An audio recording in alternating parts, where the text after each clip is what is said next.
ഓം അമൃതേശ്വരി നമഃ. അർജുന വിഷാദയോഗം.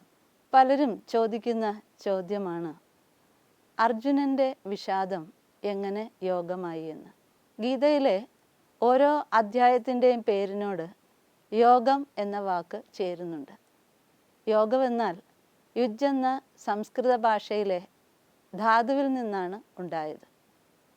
യോജിപ്പിക്കുക എന്നാണ് ഇതിൻ്റെ അർത്ഥം. യോജിപ്പിക്കുക എന്ന് പറയുമ്പോൾ വ്യക്തിഗതമായ ശക്തിയും അനന്തതയും ഒന്നാണ്. കടലും തിരയും ഒന്നാണ്. കടലിൽ നിന്ന് തിര ഭിന്നമാണെന്ന് പറയാൻ പറ്റില്ല. നമ്മുടെ സ്വന്തം മുറി തുറന്നിട്ടാൽ ആ മുറിയുടെ വാതിലിലൂടെ ഒരു ചെറിയ ആകാശത്തിനെ കാണാം. അത് അനന്തമായ ആകാശത്തിൻ്റെ ഒരു ഭാഗം മാത്രമാണ്. ജ്ഞാനത്തിലൂടെ ആത്മാവിനെ ഈശ്വരനുമായി ചേർക്കുന്നത് സാഖ്യയോഗമെന്ന് പറയും. കർമ്മത്തിലൂടെ ആത്മാവിനെ ഈശ്വരനുമായിട്ട് ചേർക്കുന്നത് കർമ്മയോഗമെന്ന് പറയും. ഭക്തിയിലൂടെ ആത്മാവിനെ അറിയുന്നത് ഭക്തിയോഗം. ഇങ്ങനെ 18 യോഗങ്ങളാണ് ഭഗവാൻ ഉപദേശിച്ചിരിക്കുന്നത്. ആദ്യത്തെ അധ്യായം അർജുന വിഷാദയോഗമാണ്. വിഷാദമുണ്ടാകുമ്പോൾ സാധാരണ മനുഷ്യനെ സംബന്ധിച്ച് ചിന്താശേഷി തന്നെ നഷ്ടപ്പെടുന്നു. ശക്തിയൊക്കെ ചോർന്നു പോകുന്നു.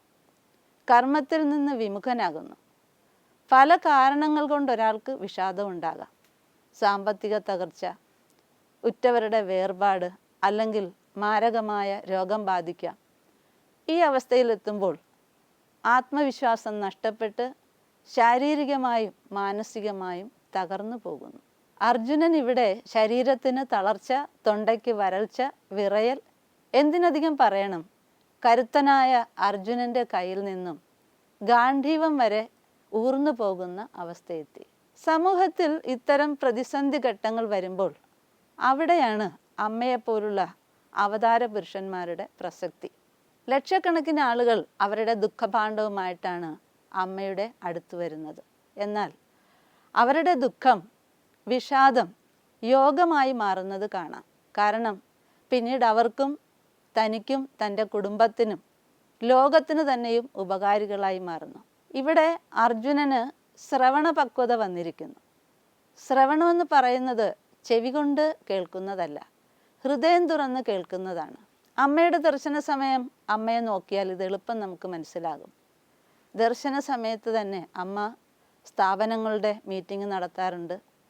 ആ സമയം ദർശനത്തിന് വരുന്ന ഓരോ വ്യക്തിയെയും ശ്രദ്ധിക്കുകയും അവരുടെ ദുഃഖങ്ങൾ കേൾക്കുകയും അതിനുള്ള മറുപടി കൊടുക്കുകയും ചെയ്യുന്നു. അമ്മ ചെയ്യുന്ന കാര്യങ്ങളെല്ലാം തന്നെ 100%, ഒരുപക്ഷെ അതിനുപരിയായി എന്ന് വേണമെങ്കിലും പറയാം. അത്രമാത്രം ശ്രദ്ധയാണ് അമ്മയ്ക്ക്. ഒന്നും നിസ്സാരമല്ല, എല്ലാം സാരവത്താണ്. മറ്റു ചിന്തകളൊന്നുമില്ലാതെ ഹൃദയം തുറന്ന് കേൾക്കുന്നതാണ് ശരിയായ ശ്രവണമെന്ന് പറയുന്നത്. തൻ്റെ യഥാർത്ഥ സ്വഭാവം കാർപ്പണ്യദോഷം കൊണ്ട് മറയ്ക്കപ്പെട്ടിരിക്കുന്നുവെന്ന് അർജുനന് മനസ്സിലായി.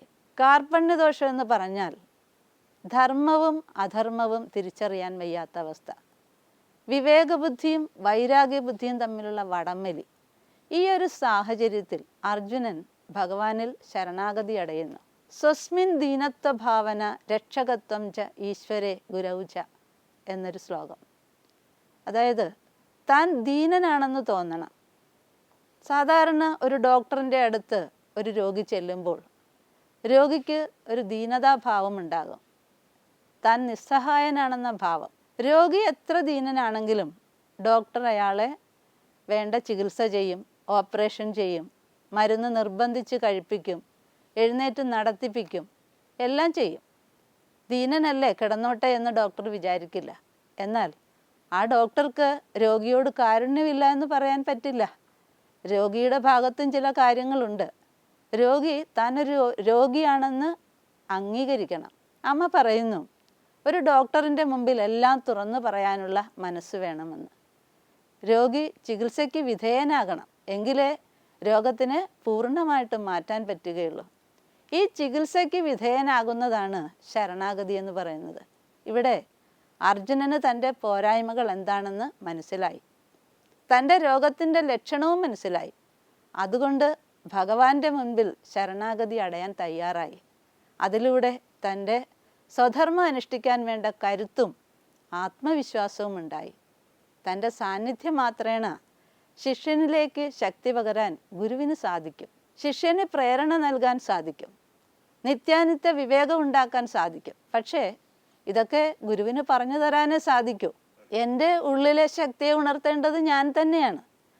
ഉദ്ധരേതാത്മനാത്മാനമെന്ന് ഭഗവത്ഗീതയിൽ പറയുന്നത് ഇതിനെയാണ്.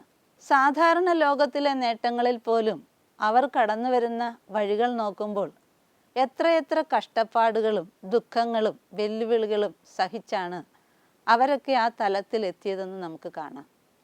ചിലരൊക്കെ ദുഃഖത്തിൽ നിന്ന് നല്ല പാഠങ്ങൾ പഠിക്കും. എന്നാൽ മറ്റു ചിലർ നെഗറ്റീവായിട്ട് ചിന്തിച്ച് മദ്യത്തിനും മയക്കുമരുന്നിനും ഒക്കെ അടിമപ്പെടാം.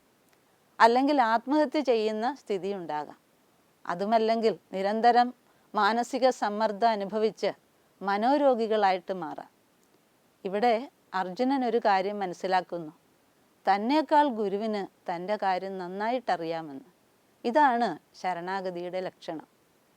നേരത്തെ ഉണ്ടായിരുന്ന അതേ കൃഷ്ണൻ തന്നെയാണ് അർജുനൻ്റെ മുമ്പിൽ ഇപ്പോഴും നിൽക്കുന്നത്.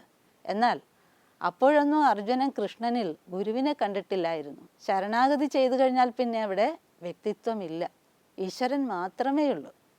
ജീവന് ശരിക്കും പക്വത വരുന്നത് ദുഃഖമുണ്ടാകുമ്പോഴാണ് എന്ന് പറയുന്നുണ്ട്. അർജുനൻ ഇവിടെ ദുഃഖമുണ്ടായി എങ്കിൽ അർജുനൻ ഇത്രയും ദുഃഖിച്ചിരുന്നപ്പോഴും ഭഗവാന്റെ മുഖത്ത് ഒരു പുഞ്ചിരിയായിരുന്നു.